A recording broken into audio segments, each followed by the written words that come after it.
La Bible révèle que la fin de toute chose est proche et que Dieu appelle tout homme à pouvoir se réjouir de la seconde venue de Jésus-Christ. L'objectif de cette présentation est de vous préparer à être du nombre de ceux qui gardent les commandements de Dieu et le témoignage, la foi de Jésus-Christ. Je tiens à saluer tout un chacun et je vous souhaite un très bon sabbat en ce saint jour que le Seigneur nous offre et qui nous permet d'expérimenter une fois de plus.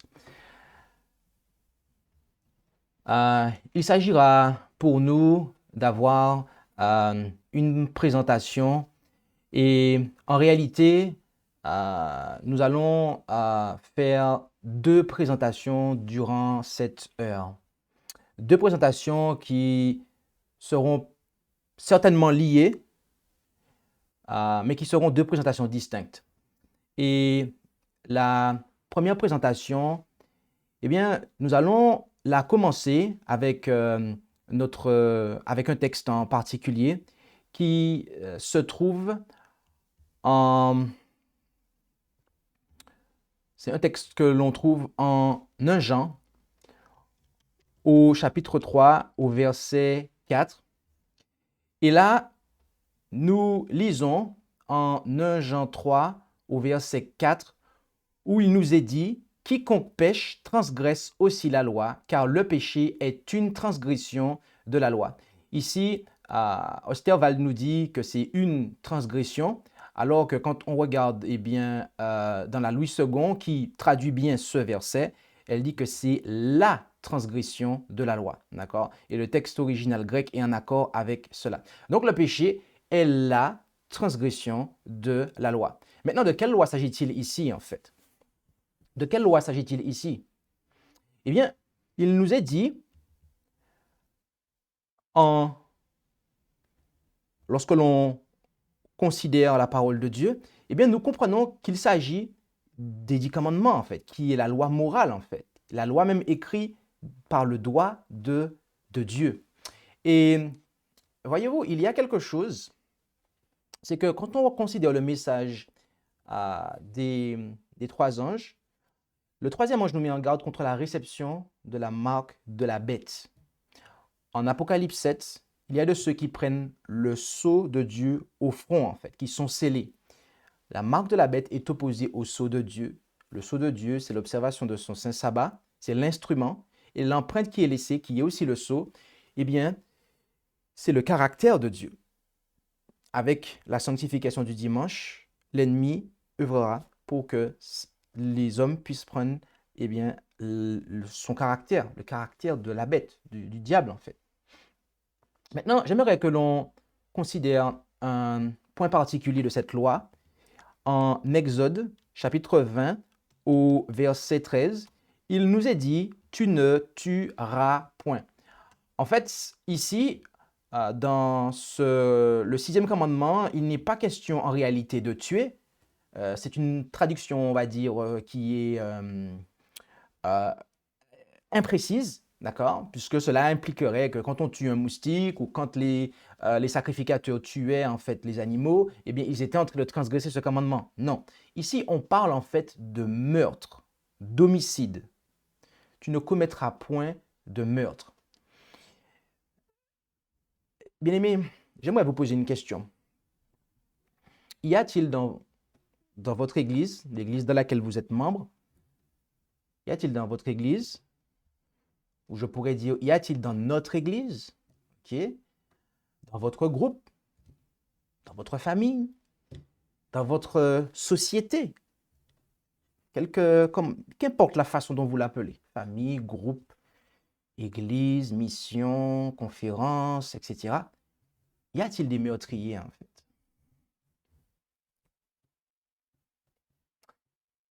Sommes-nous des meurtriers?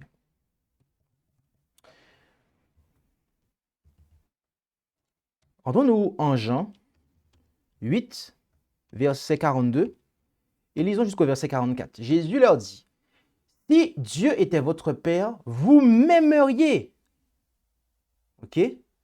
Vous m'aimeriez. Parce que c'est de Dieu que je suis issu et que je viens. Car je ne suis pas venu de moi-même, mais c'est lui qui m'a envoyé. Pourquoi ne comprenez-vous point mon langage? C'est parce que vous ne pouvez écouter ma parole. Le père de vous êtes issu, c'est le diable, et vous voulez accomplir les désirs de votre père. Il a été meurtrier dès le commencement, et il n'a point persisté dans la vérité, parce qu'il n'y a point de vérité en lui. Lorsqu'il dit le mensonge, il parle de son propre fond, car il est menteur et le père du mensonge. Notez ici les deux mots qui ont été mis en contraste ici. Jésus disait que les Juifs ne l'aimaient pas, en fait. OK? Il leur disait, mais si Dieu était votre père, vous m'aimeriez. Mais il leur dit en fait que votre père, c'est le diable. Et il est meurtrier, en fait. Meurtrier dès le commencement. Ici, Jésus nous fait comprendre de façon assez évidente, eh bien que lorsque nous avons de la haine pour quelqu'un, eh bien, lorsque nous avons de la haine pour quelqu'un, eh bien, nous sommes meurtriers. Et cela va être confirmé par celui qui a écrit cet évangile, et ce, dans son épître. En effet, en 1 Jean 3, à partir du verset 10, nous lisons, « C'est en cela que se révèlent les enfants de Dieu et les enfants du diable. Quiconque ne pratique pas la justice et n'aime pas son frère n'est point de Dieu. Car le message que vous avez entendu dès le commencement, c'est que nous nous aimions les uns les autres.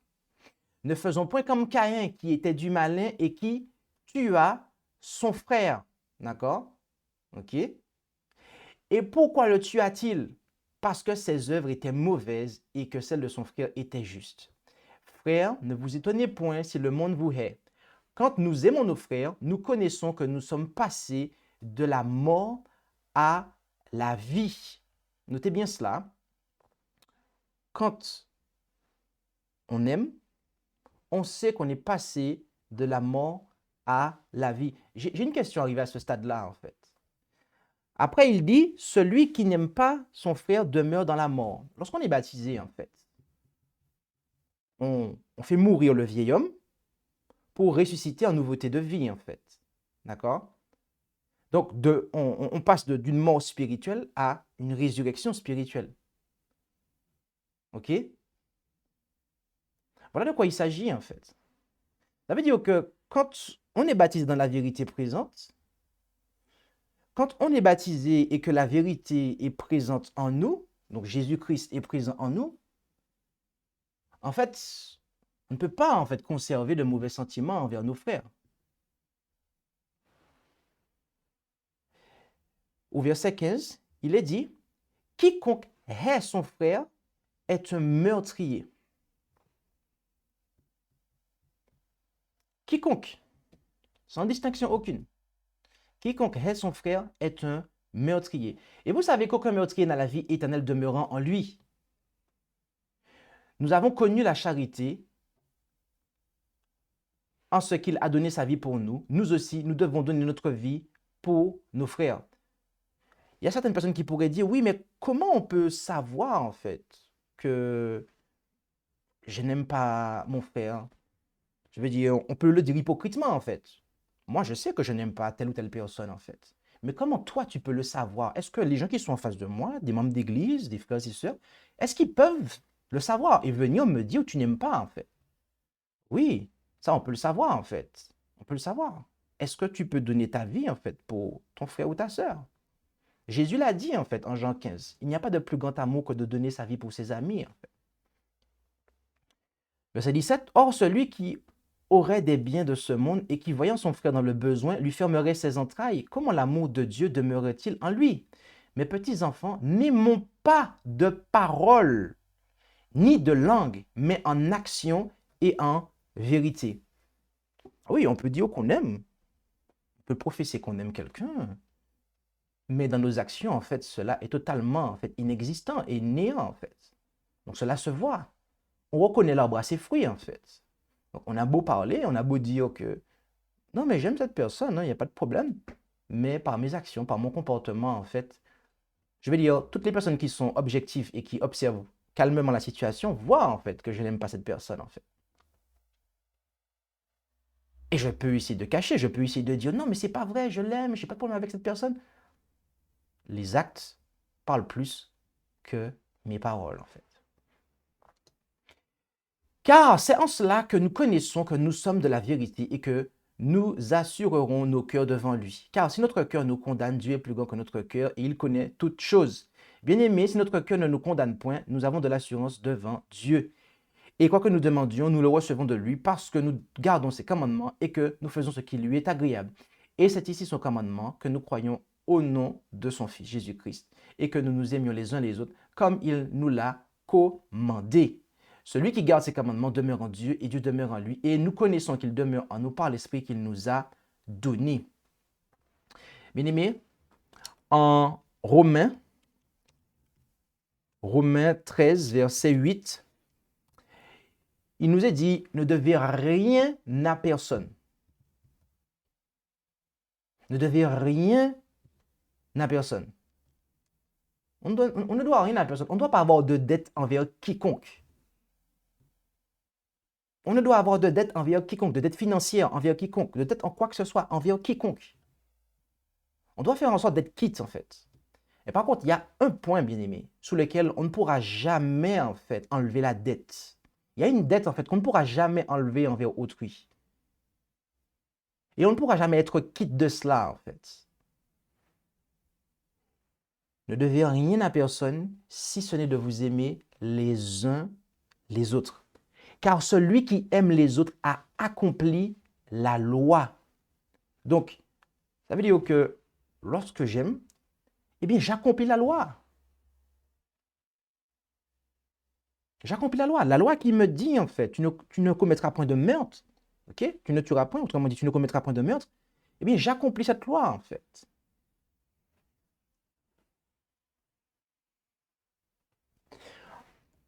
En 1 Jean 4, versets 7 et 8, et après on lit du verset 20 à 21, bien-aimés, aimons-nous les uns les autres, car l'amour, autrement dit, ici, vient de Dieu. Et quiconque aime est né de Dieu et connaît Dieu. Est-ce que nous connaissons Dieu? Je peux dire que oui, je connais Dieu, en fait. Je peux dire que oui, je connais bien ma Bible, etc. Je connais tel livre et tel livre de l'Esprit de prophétie. Je suis calé sur ça, ça, ça. Ok, très bien. Est-ce que tu as des ressentiments contre quelqu'un dans ton église, dans ton groupe, etc., dans ta famille, etc., en fait? Est-ce que tu as des démangeaisons lorsque tu vois quelqu'un? Ou est-ce que c'est problématique quand cette personne-là ouvre la bouche? Est-ce que tu ne supportes plus quand cette personne-là parle, quand elle fait un service ou quand elle... Bref. Si c'est le cas, en fait, c'est que on ne connaît pas Dieu. Celui qui n'aime point n'a point connu Dieu, car Dieu est amour. Verset 20. Si quelqu'un dit « j'aime Dieu » et qu'il haïsse son frère, c'est un menteur. Car celui qui n'aime point son frère qu'il voit, comment peut-il aimer Dieu qu'il ne voit pas? Oui, effectivement, puisque l'homme a été fait à l'image de Dieu. Je n'arrive pas, en fait, à aimer quelqu'un qui a été fait à l'image de Dieu. Comment je peux dire que j'aime Dieu, en fait? Et nous tenons ce commandement de lui, verset 21, que celui qui aime Dieu aime aussi son frère. C'est un package, en fait. On ne peut pas dissocier ça, en fait. On ne peut pas dissocier ça. Donc, en clair, on voit que ne pas avoir d'amour pour quelqu'un, autrement dit, le fait de haïr quelqu'un, eh bien, c'est un meurtre. C'est un meurtre. D'accord. Si quelqu'un commet un meurtre littéral, est-ce qu'on va dire que cette personne-là a péché? Je pense que oui. C'est évident. Maintenant, si dans une église, dans un groupe, il y a quelqu'un qui est baptisé, qui est membre d'église, voilà, et que cette personne-là a du ressentiment contre un autre, est-ce que cette personne-là, en fait, est en train de pécher, en fait? Et est-ce qu'on peut dire que le fait que cette personne entretienne cela, est-ce qu'on peut dire que cette personne-là vit dans le péché, en fait? Là, c'est peut-être plus difficile. Maintenant, revenons à quelque chose de simple. Est-ce que haïr quelqu'un, c'est un meurtre? Oui. Donc, est-ce que la personne vit dans le péché? Oui. Donc, quel est le devoir, en fait, de celles et ceux qui savent que telle personne ne sait pas voir la tête de telle autre personne? Matthieu 18, verset 15. Si ton frère a péché contre toi, Jésus ne précise pas le péché, en fait, parce qu'il parle du péché, en fait. Et le meurtre, c'est un péché. Haïr son frère, c'est un meurtre. Donc, lorsqu'on sait que quelqu'un, en fait, dans une société quelconque, famille, groupe, église, mission, conférence, bref, a un ressentiment contre quelqu'un, c'est le devoir, en fait, de celui qui sait ça, d'aller le lui dire. Va et reprends-le entre toi et lui seul. Et s'il t'écoute, tu as gagné ton frère. Mais s'il ne t'écoute pas, prends avec toi encore une ou deux personnes. Notez bien la chose. Jésus ne dit pas ici de continuer à avoir des entretiens avec la personne entre toi et lui seul, en fait. Jésus dit que si ça ne marche pas, tu prends une ou deux personnes. Notez la chose ici, hein? Une ou deux. Ça veut dire que là, c'est à nous de choisir, en fait. Voilà. Afin que tout soit réglé sous la parole de deux, c'est-à-dire moi et un autre témoin, ou de trois témoins, moi et deux autres témoins. D'accord? Et si ça ne marche pas, qu'est-ce que Jésus dit? Ah, essayez de continuer à parler avec la personne de manière à éviter que la chose arrive devant l'église et compagnie pour ne pas, en fait, que eh bien, l'église soit au courant que telle personne a tel problème avec... Non, Jésus ne dit pas ça, en fait. Est-ce que nous voulons garder la foi de Jésus? Je pense que nous avons plutôt intérêt parce que c'est ce que nous professons, en fait. Garder les commandements de Dieu et la foi de Jésus. Donc, la foi de Jésus, c'est l'enseignement de Jésus. Qu'est-ce que Jésus nous enseigne? Quand je n'ai pas réussi entre moi et la personne à la raisonner, de prendre une autre personne ou deux autres personnes. Si Jésus après il me dit après, si ça ne marche pas et que tout ce petit groupe-là, donc les deux ou les trois face à l'autre, n'ont pas réussi à ramener la personne à de meilleurs sentiments, dans ce cas, cette personne-là doit être présentée devant l'Église. Si cette personne-là n'écoute pas l'Église, à ce moment-là, elle doit être regardée comme quelqu'un qui est inconverti, autrement dit. Un païen ou un péager, en fait. Une âme qui a gagné, en fait. Bien entendu, elle n'est plus membre d'église, en fait, à ce moment-là. Bien-aimé, il faut savoir que cet état de choses est véritablement un signe des temps. D'ailleurs, cette présentation pourrait être présentée en signe des temps en réalité. En effet, en Matthieu 24, verset 12, comme signe de son retour, et ici, en fait, c'est dans l'église dont il parle, en fait. Il ne parle pas à l'extérieur, en fait, ici. Pourquoi? Parce qu'il dit au verset 11, « Et plusieurs faux prophètes s'élèveront et séduiront beaucoup de gens. » Donc là, c'est dans le domaine religieux, en fait. Et après, il dit au verset 12, « Et parce que l'iniquité se sera multipliée, la charité, l'amour de plusieurs se refroidira. » Ça veut dire que l'amour était chaud, en fait. Ici, c'est l'amour agapé, l'amour de Dieu. D'accord. Cela se refroidira. Donc, si c'était bouillant et que ça s'est refroidi, c'est qu'en fait, c'est des gens qui étaient dans le Seigneur, en fait. Bien aimé, c'est un signe des temps, en fait. Quand on voit ça se passer, on doit savoir que c'est l'iniquité qui est la cause de ça, en fait. J'ai du mal à aimer quelqu'un, mon frère, ma soeur. C'est à cause de mes péchés qui sont dans ma vie, en fait, que je n'ai pas confessé, délaissé, ou que je cherche à cacher, en fait.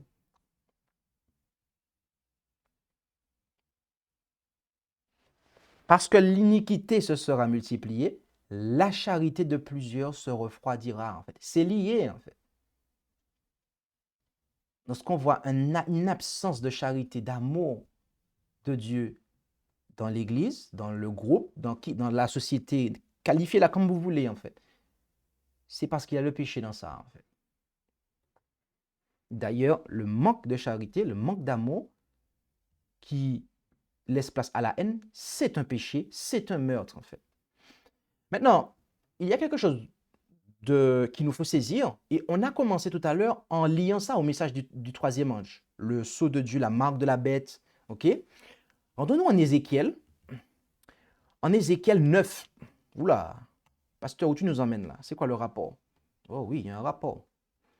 Il faut bien étudier sa Bible, sinon on ne va pas comprendre en fait ce qui va se passer à la fin des temps en fait. Puis une voix forte retentit à mes oreilles en disant, approchez-vous qui devez châtier la ville, chacun avec son instrument de destruction à la main. Et voici venir 6 hommes par le chemin de la porte supérieure qui regardent le nord, chacun son instrument de destruction à la main. Au milieu d'eux était un homme vêtu de lin, portant une écritoire à sa ceinture. Et ils entrèrent et se tinrent près de l'autel d'Irin. Alors la gloire du Dieu d'Israël s'éleva de dessus le chérubin sur lequel elle était et se dirigea vers le seuil de la maison. Elle appela l'homme vêtu de lin qui portait une écritoire à sa ceinture. Et l'Éternel lui dit, traverse la ville, Jérusalem. C'est-à-dire, on parle de qui ici? Du monde? De l'Église. Et fait une marque sur le front des hommes qui gémissent et qui soupirent à cause de toutes les abominations qui se commettent dans son sein. Donc ici, la marque ici, c'est le sceau de Dieu en fait. Le sceau de Dieu.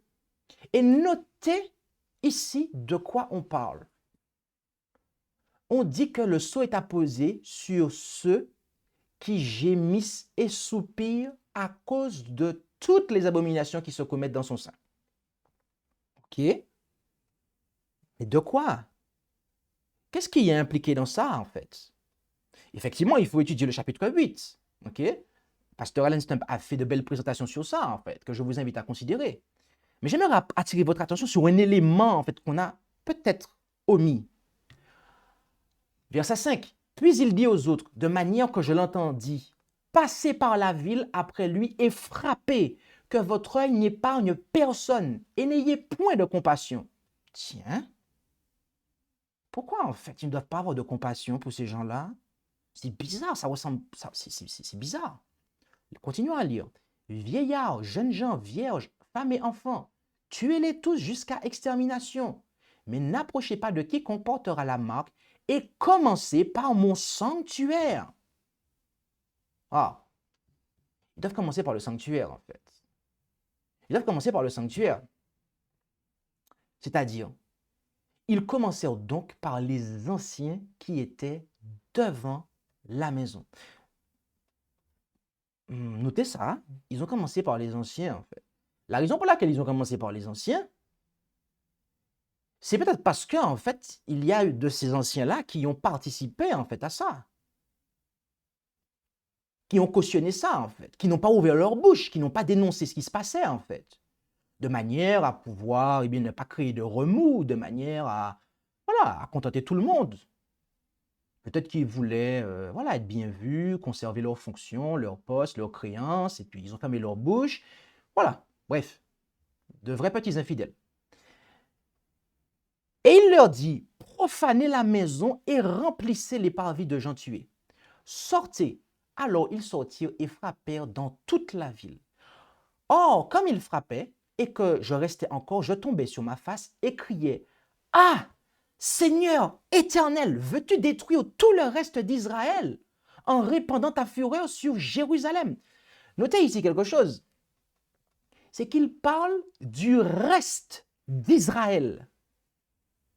C'est-à-dire que ici, le prophète est en train de nous dire que ces gens-là, c'est ces anges en fait. Et on sait que ça, c'est une scène qui va se produire, voyez-vous, dans le futur. Il est en train de dire, en fait, que cela concerne le reste d'Israël. Autrement dit, le reste de l'Église, en fait. Que cela aura lieu dans l'Église du reste, si vous me suivez. Veux-tu détruire tout le reste d'Israël en répandant ta fureur sur Jérusalem? Et il me dit, l'iniquité de la maison d'Israël et de Juda est grande et au-delà de toute mesure. Le pays est rempli de meurtres et la ville pleine d'injustice. Car ils disent, l'Éternel a abandonné le pays, l'Éternel ne voit point.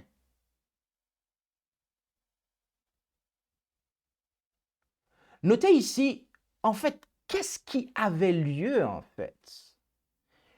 Le Seigneur dit que le pays était rempli de meurtres. Question, qu'est-ce que le meurtre? La haine, l'absence d'amour envers ses frères. Et ces gens-là, en fait, n'ont pas reçu la marque pour les protéger, en fait. Question, est-ce que ceux qui ont de la haine envers leurs frères vont recevoir le sceau de Dieu? Réponse, non. Non, en fait. Ils ne vont pas recevoir le sceau de Dieu, en fait. D'accord? Et d'ailleurs, les anciens, les responsables d'église, d'accord, qui n'auront rien fait pour endiguer le mal, mais qui l'auront laissé continuer, au point que, en fait, le groupe, l'église, la conférence est remplie de personnes, en fait, qui ont de la haine, d'accord, et qu'on laisse même ces gens-là accéder à des fonctions dans l'église, d'accord, ces anciens-là seront frappés parce qu'ils n'auront pas ouvert leur bouche, en fait. Ils seront frappés les premiers, en fait. Et vous savez quoi? Je ne tiens pas à être frappé, en fait. Et c'est pour ça que ce matin, je donne ce message, en fait. Eh bien, mon œil aussi ne les épargnera pas et je n'aurai point de compassion. Je ferai retomber leur conduite sur leur tête. Et voici, l'homme vêtu de lin qui portait une écritoire à Saint-Sétio vint faire son rapport et dit, j'ai fait comme tu me l'as ordonné.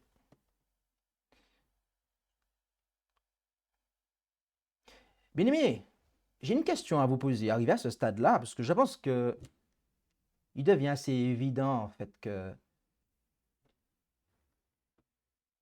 nous savons de quoi nous parlons. Mais est-ce que ne pas avoir d'amour pour un frère ou une soeur dans l'Église, est-ce que c'est un motif d'exclusion, en fait? Est-ce que c'est un motif disciplinaire? Généralement, en fait, lorsque quelqu'un commet adultère, là, on va dire, ah, il vit dans le péché, là, il faut le radier, là, ceci, là, cela. OK, là-dessus, bon. Dans l'adventisme, dans l'adventisme, en réalité, quand on dit il vit dans le péché, tout le monde pense qu'à ça, en fait. OK. Mais qu'est-ce que dit la parole de Dieu, en fait? Je veux dire, c'est quoi, en fait, haïr son frère, en fait? C'est un meurtre. Un meurtre, c'est quoi? C'est un péché. D'accord. Donc, si je vis, en fait, dans ce sentiment-là, en fait, c'est-à-dire que je vis dans une absence d'amour constante et régulière envers un frère, une sœur de l'Église, je suis quoi, en fait? Je vis dans le meurtre, je vis dans dites-moi, le péché. OK. Maintenant, Apocalypse 22, 14, nous dit, heureux ceux qui observent ces commandements afin d'avoir droit à l'arbre de vie et d'entrer par les portes dans la ville. Quelle ville ici? La nouvelle Jérusalem. OK? Maintenant, il continue au verset 15 en disant, mais dehors seront les impudiques. Autrement dit quoi? Les adultères, les empoisonneurs, les fornicateurs, et quoi encore? Les meurtriers, les idolâtres et quiconque aime et pratique le mensonge. Dans ces épîtres, Paul nous dit, eh bien, je prends 1 Jean 5, 1 Corinthiens 5 à la fin du chapitre, il nous dit en fait que si quelqu'un qui se nomme frère est impudique, d'accord, on doit ôter cette méchanceté-là du milieu de nous en fait. Si quelqu'un qui se nomme frère est impudique, on doit ôter le méchant du milieu de nous en fait. L'idolâtrie, c'est pareil. La fornication, c'est pareil. Donc maintenant, question, si les meurtriers ne rentrent pas dans la nouvelle cité, est-ce qu'ils doivent entrer dans l'église? Et est-ce qu'ils doivent y rester en fait? Question, la haine, l'absence d'amour continuel envers quelqu'un, est-ce un meurtre? Oui. Donc, est-ce qu'on vit dans le péché quand on vit dans ces sentiments-là en fait? La réponse est oui. Donc, on vit dans le péché en fait. Donc, est-ce que des mesures doivent s'appliquer à cet égard? La réponse est oui.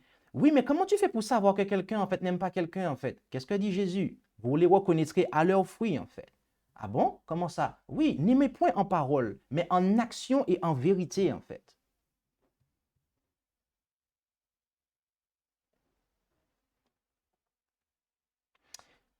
Bien-aimés, plaise à Dieu que nous puissions comprendre cet état de choses. Parce que le meurtre est quelque chose qui empêchera malheureusement à un certain nombre de personnes de recevoir le sceau de Dieu, en fait. Et parce qu'ils auront fermé leur bouche, certains responsables, en fait, d'accord? D'ailleurs, pourquoi on ferme sa bouche, en fait? Je ne comprends pas, en fait. Oh, peut-être qu'on veut garder sa fonction. Peut-être que parce qu'il y a des gens qui nous élisent dans l'Église, qui nous donnent des créances, et que comme ces gens-là, en fait, ils ont ces sentiments-là, donc si on dénonce leur péché, ben, on n'aura plus ces fonctions-là dans l'Église. C'est pour ça qu'il y a des gens qui ferment leur bouche, en fait, et qui ne disent rien, en fait. Ces gens-là, Dieu va s'occuper d'eux dans l'avenir, en fait. Dieu va s'occuper d'eux, d'accord? Mais je vous dis, en ce matin, chers frères et sœurs,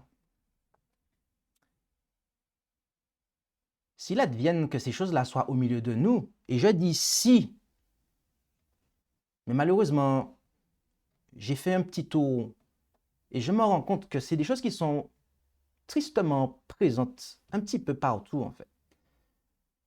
Si ces choses-là ne sont pas corrigées, chers frères et sœurs, si nous ne laissons pas le Seigneur toucher notre cœur,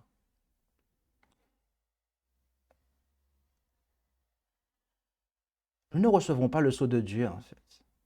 Nous ne recevrons pas le sceau de Dieu et nous ne rentrerons pas dans la ville. Mais gloire soit rendue à Dieu que nous allons aider ces gens-là, en fait, à comprendre leur situation. Et que dans toutes les églises de la vérité présente, ces personnes-là seront amenées à comprendre leur situation. En fait. On les amènera à comprendre qu'elles vivent dans le péché, en fait.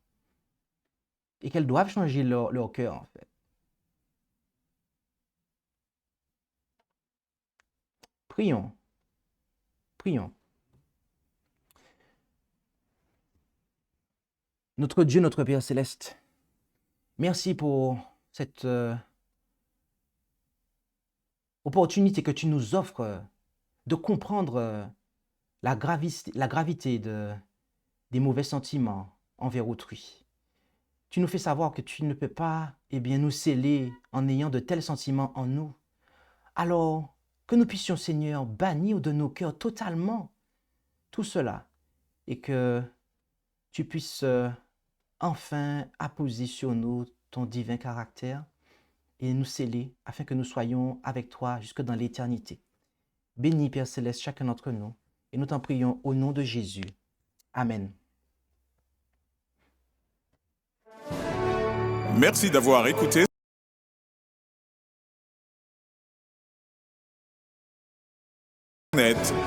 lereste.org et suivez-nous sur Facebook ainsi que sur YouTube à @lereste.